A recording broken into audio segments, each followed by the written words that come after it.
So we'll have mammals, reptiles, invertebrates, and the show is loosely based off of the show Survivor, and lots of audience participation.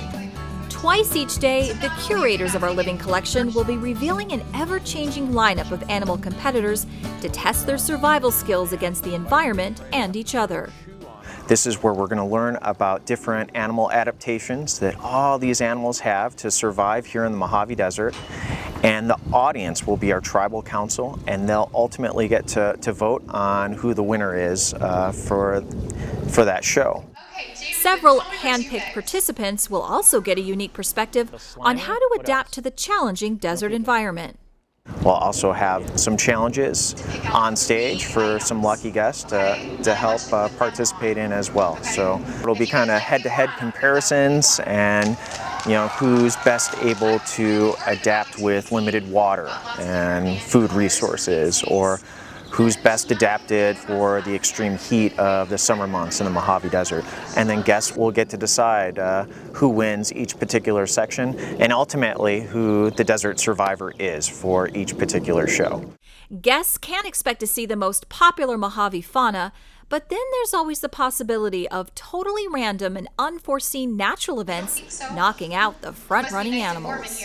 It'll be, various lizards, maybe it'll be some chuckwallas or desert iguanas, pocket gophers, tarantulas, scorpions, variety of snakes. So it's just another great way for us to highlight the different animals that we have on display here at Springs Reserve, and in a fun way for guests of all ages to learn a little bit more about the biology and natural history of each specimen.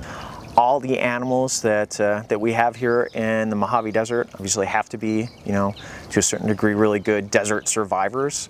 So it'll be up to the guests, though, to kind of choose their favorite and who they think survives the best out of all of them. Which can make some surprise species the winner of this life or death desert game because of their special combination of survival skills or their status as fan favorites. Sometimes guests really have a favorite, and so that's who they're rooting for throughout the show. Sometimes we're able to change hearts and change minds because they see the animal in an entirely new light. But whatever the outcome, it's always a win-win competition for audiences that are sure to ooh and ah over the animals and finally understand what it takes for us all to be ultimate desert survivors. The challenge for us is, we've got lots of people that move to Southern Nevada from, various locations in the U.S. or the world. And so sometimes they come to the desert and they don't even realize what's in their own backyards or surrounding areas. So this is a fun way to teach people about the wildlife that we have here in the Mojave.